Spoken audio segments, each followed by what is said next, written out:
اگر نیکیوں کا کوٹا پورا نہ ہوا ہو، اگر لگتا ہے کہ نیکیوں کی ابھی ضرورت ہے، اس لیے میدان محشر میں انسان تو انسان ہے، پہلے جانا ہے۔ حضرت عیسیٰ نے کہا تھا آپ کس کے پاس جانا ہے؟ وَلَكِنْ عَلَيْكُمْ بِمُحَمَّدٍ صلی اللہ علیہ وسلم فَيُوتَى فَقَالُوا أَنَا لَهَا۔ نبی کریم صلی اللہ علیہ وسلم کی طرف اشارہ کیا جاتا ہے، اے لوگو اگر بچے چاہتے ہو، جنت کا پروانہ چاہتے ہو، حشر کی سختی سے بچنا چاہتے ہو، تو پھر ایک ہی طریقہ ہے کہ مصطفیٰ کے قدموں میں چلے جاؤ، آمینہ کے لال کے قدموں میں چلے جاؤ، معراج کے دولہا کے قدموں میں چلے جاؤ، کامیابی مل جائے گی، فتح و نصرت مل جائے گی، جنت کا سرٹیفکیٹ مل جائے گا۔ اس لیے تو بریلی کا کلندر بولتا ہے کہ سنتے ہیں محشر میں صرف ان کی رسائی ہے، کر ان کی رسائی ہے، لو تو پھر اپنی بنائی ہے۔ میرے عزیزوں ذرا بچوں کے ساتھ سنیں اللہ کیا کہتا ہے۔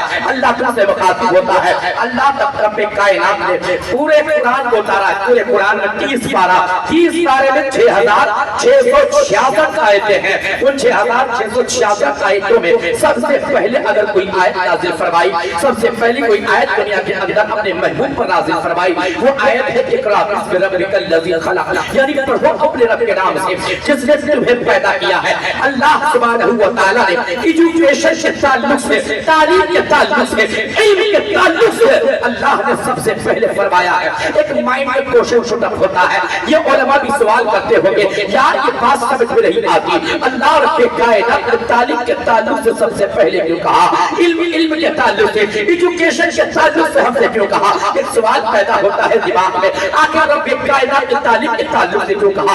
اگر مکہ کی تاریخ اٹھائی جائے تو مکہ کی دھرتی پر آتشبازیت عروج پر تھی، ظلم پر مریم کا ننگا ناچ مکہ کی دھرتی پر ناچا جا رہا تھا، لوگ نہ جانے کس کو اپنا خدا تسلیم کر رہے تھے، سمندر کے سیلانی موجوں کی تیاری، دریا کی روانی پہاڑوں کی چوٹی کو لوگ خدا تسلیم کرتے، اپنا سر جھکاتے، فروٹ ڈرائی فروٹ میوے کھانا پکوان سب اس کے آگے جھکاتے ایسا کرتے اور سر جھکا دیتے، اپنا خدا تسلیم کر رہے تھے۔ کوئی درخت کو خدا تسلیم کر رہا تھا، کوئی سورج کو خدا تسلیم کر رہا تھا، کوئی چاند کو خدا تسلیم کر رہا تھا، کوئی ستاروں کی انجمن کی چمک کو دیکھتا خدا تسلیم کر لیتا، کوئی پانی کو دیکھتا خدا تسلیم کر لیتا، کوئی آگ کو دیکھتا خدا تسلیم کر لیتا۔ حد تو یہ ہو گئی کوئی انسان اگر کسی انسان سے کرتا ہے تو اسے خدا تسلیم کر لیتا ہے۔ حالات تو یہ پیدا ہو گئے، چوہے چکندر بلی سور گدھے گھوڑے کو لوگ خدا تسلیم کر رہے تھے، اس کے آگے اپنے سر جھکا رہے تھے، ایسے حالات پیدا ہو گئے تھے۔ سوال پیدا ہوتا ہے دماغ میں مولا، جب لوگ پتہ نہیں کسے اپنا معبود جان رہے تھے جو اپنی ربوبیت کے بارے میں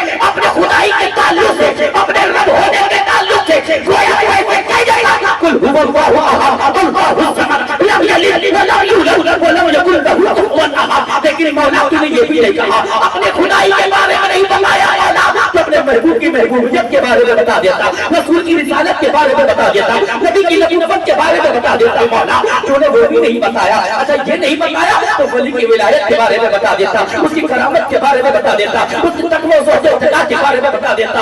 مولا تو نے یہ بھی نہیں بتایا تو مولا مکہ کی تاریخ تو یہ بتاتی ہے کہ پیرنٹس کی بولی لگائی جا رہی تھی، باپ کی منڈی میں بولی لگائی جا رہی تھی، ماں کو بازار میں بھیجا جا رہا تھا، بہن سڑک پر نکل جائے تو سیدھا کیا جاتا اور اسے بہادری سمجھا جاتا، کسی گھر بیٹی پیدا ہو جائے اسے منحوس اور پاپا سمجھا جاتا، اس کو گندا کھو زندہ دفن کر دیتے یا اسے الگ پیر رکھ کے استعمال کیا کرتے تھے۔ مولا اس ظلم سے تک پار توڑے جا رہے تھے، مولا تو اس ظلم کے تعلق سے کوئی آیت نازل فرما دیتا، لیکن مولا تو نے یہ بھی کوئی آیت نہیں نازل فرمائی، والدین کے تعلق سے بتا دیتا، کوئی بچی کے تعلق سے بتا دیتا، کوئی ماں باپ کے تعلق سے بتا دیتا۔ جوئے کی منڈی آباد ہو گئی تھی، شراب کے بازار گرم ہو چکے تھے، جھوٹ قیمت کی دنیا آباد کری جا رہی تھی، مولا تو اس کے تعلق سے کہہ دیتا، لیکن مولا تو نے ایجوکیشن کے تعلق سے کیوں کہا، مولا تو نے تعلیم کے تعلق سے کیوں کہا؟ سوال پیدا ہو گئے مولا آخر ایسا کیوں ہوا تو آپ میں گئے تھے عالم تصوف میں جواب تحریات القادری بات کرا سلیے تھی، اگر خدا کی قدرت کے بارے میں بتایا جاتا تو ظلم کا خاتمہ نہیں ہوگا،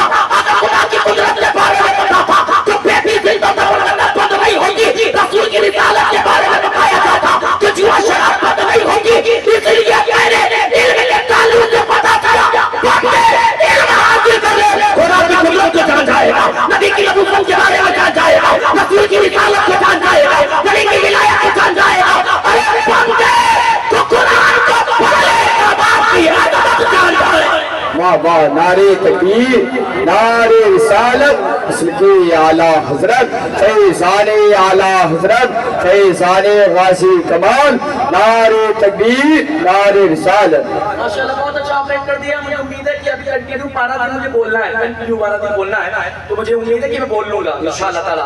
کہتے ہیں آمین. بسم اللہ والوں میں نے تعریف بہت سنی لیکن اتنی سستی والی تعریف نہیں سنی تھی. اب آپ پر ڈیپینڈ کرتا ہے بولیں یا نہ بولیں. میں سے بہت تیزی کے ساتھ اتنی تیز تقریر کرتا نہیں ہوں، اتنی تیز ساتھ تقریر کر رہا ہوں. بہت تیزی کے ساتھ میسج دیتا ہوں کہ ذہنوں کو حاضر رکھنا، کوئی بات باؤنڈری کے پار نہیں جانا چاہیے. میرے عزیزوں اپنے بچوں کو علم دے دو. آج حالات کیا ہے، کمی کیا ہے. ہم بڑی معذرت کے ساتھ ان علماء کی موجودگی میں کہنا چاہتے ہیں بچوں کے اگر علم کے میدان میں اگر پیچھے رہ گئے تو کہیں نہ کہیں پیرنٹس کی بھی کمزوری رہی ہے، ماں باپ کی کمزوری رہی ہے. اس کی وجہ یہ ہے کہ ماں باپ کیا کہتے ہیں اپنے بیٹوں کا برین واش کر دیتے ہیں. بیٹے تو علم حاصل کر کے کرے گا کیا؟ کیونکہ ایم اے کر لے گا، بی اے کر لے گا. آپ کرنے کے بعد یہ بتا تو کرے گا کیا؟ جاب تو ملتی ہی نہیں ہے، جاب ملتی نہیں ہے، پڑھ کر کیا کرے گا؟ ارے تمہیں بتانا چاہیے تھا بیٹے علم حاصل کر لے، اس لیے جاب ملے یا نہ ملے خدا کی مخلوق کی خدمت کرنی ہے. واہ واہ واہ زندہ باد. اس لیے صحابہ کی زندگی یہی بتاتی ہے جب مصطفیٰ کریم صلی اللہ تعالیٰ علیہ وسلم اسلام کی جنگوں میں جاتے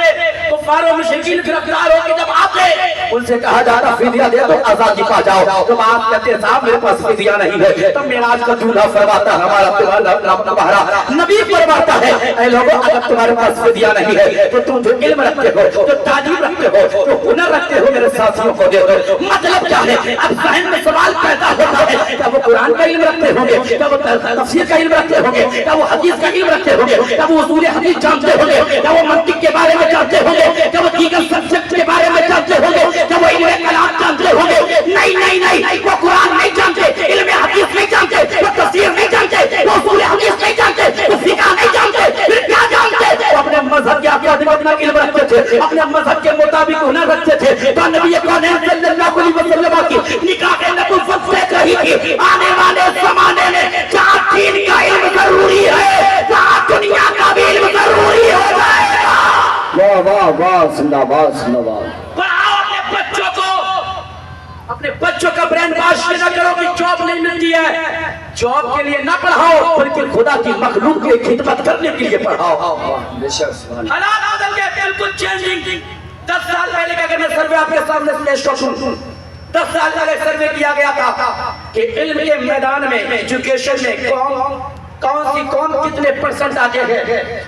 پرسنٹیج نکالی گئی کہ فلاں قوم کتنے پرسنٹ ہے، فلاں قوم کتنے پرسنٹ ہے، فلاں قوم کتنے پرسنٹ پہ ہے، فلاں قوم کتنے پرسنٹ پہ ہے. جب باری آئی مسلمانوں کی، جب باری آئی کلمہ پڑھنے والوں فلاں گیا فلاں گیا فلاں گیا، اس کے وجہ سے اسلام کا گراؤ کر رہا ہے، اس کے وجہ سے اسلام کا گراؤ کر رہا ہے. اے لوگوں سنو، کسی کے آنے سے اسلام کا گراؤ نہیں کرتا ہے، بلکہ میں تو یہ سمجھتا ہوں جب کوئی اسلام کو دبانا چاہتا ہے تو اسلام اتنا ہی اٹھتا چلا جاتا ہے. اس لیے تاریخ بتاتی ہے فرعون آیا نہ رہا، نمرود آیا نہ رہا، عتبہ آیا نہ رہا، شیبہ آیا نہ رہا، ابو جہل آیا نہ رہے. ہمیں مجھے کہنے کی اجازت دیتی جائے کبھی یزید نہ رہا تو اس کی ناجائز اولاد کیسے رہ جائے گی. بابا نعرہ تکبیر نعرہ رسالت. اصل کے اعلیٰ حضرت فیضان غازی کمال، عرص غازی کمال، نعرہ تکبیر نعرہ رسالت. زندہ باد. ہماری سوچ اتنی بن گئی کہ صاحب ہم سنی مسلمان ہیں، کسی پیر کا دامن پکڑ لیجئے مرید ہو جائیے، اور کسی ولی کا عرس رکھتے رہیے، چادر کاغذ اگربتی موم بتی چراغ بتی یہ کرتے رہیے. بس ہم یہیں تک سمٹ کر رہ گئے ہیں. لوگ یہ سمجھ رہے ہیں کہ صاحب ان کو بلائیے کہ تریاں بچھا لیں گے، یہ پنڈال لگا لیں گے، ہمارا ٹیمپو ہائی کر دیں گے. میرے عزیزوں کی مزاج کو بدلو. آگے چل کر دیکھو، آج بھی اگر تم قلم کی طاقت تمہارے پاس آ جائے گی، علم کی طاقت تمہارے پاس آئے گی، جب لوگ تمہیں نیچی نگاہ سے دیکھتے ہیں وہ انشاءاللہ تعالیٰ وہ تمہارے قدموں میں جھکتے نظر آئے. واہ واہ واہ زندہ باد. علم کی طاقت تمہارے پاس ہونا چاہیے. یہ قومیں مٹھی بھر ہے لیکن قلم کی طاقت اس کے پاس ہے، علم کی طاقت اس کے پاس ہے. یہی وجہ ہے کہ سپر پاور ملک امریکہ جیسا ملک سپر پاور ملک اس کے آگے گھٹنے ٹیکتے ہوئے نظر آتا ہے. کیوں؟ وجہ کیا ہے؟ علم کی طاقت اس کے پاس ہے، علم کی طاقت اس کے پاس ہے. آج ہماری کنڈیشن کیا ہے کہ ہمارے بچوں کے پاس نہ قرآن کا علم ہے، نہ دین کا علم ہے، نہ دنیا کا علم ہے. مہاراجا والوں نے بہت پہلے پیغام دیا تھا کہ بھینسا نہ کھانا، بکرا نہ کھانا، مرغا نہ کھانا، بلکہ آدھی روٹی کھانا اور اپنے بچوں کو ضرور کھانا. واہ واہ زندہ باد. مہاراجا شریف سے پیغام ملتا ہے پڑھاؤ اپنے لیکن میں یہاں ذمہ داری کے ساتھ علامہ صاحب سے موجودگی میں کہنا چاہتا ہوں علامہ صاحب قبلہ موجود ہیں، یہ سب ہمارے سر کے تاج ہے، بخشش کا ذریعہ ہے. میں نام سے واقف نہیں لیکن یہ ہمارے سر کے تاج ہے، عالم دین ہے. عالم دین ہماری بخشش کا ذریعہ، ہمارا لیڈر ہے، ہمارا آئیڈیل ہے. میں ان سب کی گواہی میں موجودگی میں بولنا چاہتا ہوں. آج حالات کیا ہے؟ آج مسلمانوں میں عوام میں اور علماء میں بہت بڑا گیپ ہو چکا ہے. عوام سمجھتی ہے علماء کو کچھ نہیں آتا، اور بعض علماء یہ سمجھتے ہیں عوام کو کچھ نہیں آتا، اس لیے وہ کیمسٹری پہ ناز کر رہا ہے، بوٹنی پہ ناز کر رہا ہے، زولوجی پہ ناز کر رہا ہے، جیوگرافی پہ ناز کر رہا ہے، اکنامکس پہ، پولیٹیکل سائنس میں، سوشل سائنس میں، اور دیگر سبجیکٹ پر مہارت رکھنے کے بعد اس پر ناز کرتا ہے اور کہتا ہے اسے کچھ نہیں پتا ہے. میں یہ کہنا چاہتا ہوں ہاں اپنے بچوں کو انجینئر بھی بناؤ، پروفیسر بناؤ، ڈاکٹر بناؤ. اس لیے وقت کی ضرورت اس بات کی ہے، وقت کی ضرورت ہے. اس لیے اگر تم بیمار پڑ جاؤ گے جسمانی اعتبار سے تو ایک ڈاکٹر کی ضرورت پڑے گی. اگر تمہیں گھر بنانا ہے تو ایک انجینئر کی ضرورت پڑے گی. اگر تمہیں سفر کرنا ہے میکینک کا کار بنانے والے، فلم بنانے والے کی ضرورت پڑے گی. لیکن میں یہ بھی کہنا چاہتا ہوں اپنے بچے کو ڈاکٹر بناؤ، لیکن اس میں پہلے اسی عالم دین بھی بنا دو، حافظ قرآن بنا دو. علامہ صاحب قبلہ کے مدرسے میں بھیج کر کم سے کم اتنا علم تو سکھا دو جتنا ہر ایک مسلمان کو سیکھنا واجب ہے. کم سے کم اتنا علم تو سکھا دو تاکہ اسے پتہ چل جائے، اس کا ایمان کا جنازہ نہ نکل لے پائے. اسے پتہ چل جائے کہ شفا میڈیکل سائنس میں نہیں ہے، شفا کسی ٹیبلیٹ میں نہیں ہے، شفا کسی میڈیسن میں نہیں ہے، شفا کسی انجیکشن میں نہیں ہے. اور انجیکشن لگانا تو میرا کام ہے، شفا دینا خدا کا کام ہے. نعرے تکبیر، نعرے رسالت کے اعلیٰ حضرت. بڑی دیر گفتگو ہو جائے. حضرت قبلہ کا بھی آپ کو کتاب نایاب مدلل آپ کو سماعت کرنا ہے. آپ تیار ہیں نا؟ تیار ہیں نا؟ نہیں پڑھنا ایڈوانس میں کہہ رہے ہاتھ اٹھا کر یا رسول اللہ رسول اللہ. ایسے دے رہا تھا کہ اپنے بچوں کو ضرور بناؤ، اپنے بچوں کو ڈاکٹر بھی بناؤ یا اپنے بچوں کو انجینئر بھی بناؤ، لیکن اس سے پہلے قرآن کا علم دے دو. علامہ صاحب قبلہ کی درسگاہ میں بھیج کر اسے کہہ دو کہ بیٹا علامہ آصف صاحب قبلہ کی درسگاہ میں چلا جا، پہلے قرآن کا تعلیم، قرآن کی تعلیم حاصل کر لے، پہلے قرآن کی ضیاء سے اپنے سینے کو منور کر لے. جب قرآن کی ضیاء تیرے بچے کے سینے کو منور کر دے گی، پھر کوئی دنیا کا علم تیرے بچے پر نہیں بلکہ تیرا بچہ دنیا کے تمام علوم پر غالب آ جائے گا. قرآن کی تعلیم سکھا دو تاکہ اس کا ایمان کا جنازہ بھی نہ نکل لے پائے. اپنے بچوں کو انجینئر بناؤ، ہاں ضرور بناؤ، لیکن اس سے پہلے قرآن سکھا دو، شریعت سکھا دو، دین سکھا دو تاکہ جب وہ ٹھیکہ لے سڑک بنانے کا تو خراب مال نہ لگا دے، پل بنانے کا ٹھیکہ لے تو خراب مال نہ لگا دے تاکہ اسے کچھ پتہ چل جائے. اگر ہم نے خراب مال لگا دیا ایکسیڈنٹ ہو گیا، اگر کسی کی جان چلی گئی تو اس پر کا عذاب ہم پر کتنا نازل ہوگا، رب ہم سے کتنا ناراض ہوگا. اس لیے میرے بچوں کو، اپنے بچوں کو، اس لیے اپنے بچوں کو قرآن کی تعلیم دے دو، اپنے بچوں کو علم سکھا دو. اللہ کے ولی کی بارگاہ میں آئے ہو، سرکار غوث اعظم کی زندگی بھی تو یہی بتاتی ہے، درست العلم حاصل میں علم حاصل کرتا رہا حتیٰ کہ کتب بن گئے. واہ واہ صدا واہ. نعرے تکبیر، نعرے رسالت کے اعلیٰ حضرت. اپنے بچوں کو علم دے دیجئے. علامہ صاحب قبلہ کا بہت شاندار مدرسہ چل رہا ہے، اس میں اپنے بچوں کو بھیجئے. ضروری میں نہیں کہتا کہ اپنے ہر انسان اپنے بچوں کو حافظ بنایا، مفتی بنائے، عالم بنائے، نہیں، کم سے کم اتنا تو سکھا دو یار جب باپ کا جنازہ دروازے پر رکھا ہو تو کسی عالم یا مفتی کی ضرورت نہ پڑے، بغلے چھاکنے کی ضرورت نہ پڑے. اس بات کا انتظار نہ کیا جائے کہ عالم صاحب آئے کہ نماز جنازہ تب ہوگا. اپنے بچوں کا ایسا گائیڈ کرو، ایسی تربیت دو، ایسی شکشا، ایسی تعلیم دے دو کہ جب باپ کا جنازہ دروازے پر رکھا جائے تو بیٹا باہر نکل کے آئے اور کہے باپ میرا ہے تو نماز جنازہ ہم ہی پڑھائیں. لیکن افسوس کی بات یہ ہے کہ نماز جنازہ پڑھانا تو بہت بڑی بات ہے. آج ایک قوم کی کنڈیشن ہے کہ نماز جنازہ پڑھنا بھی نہیں جانتی ہے.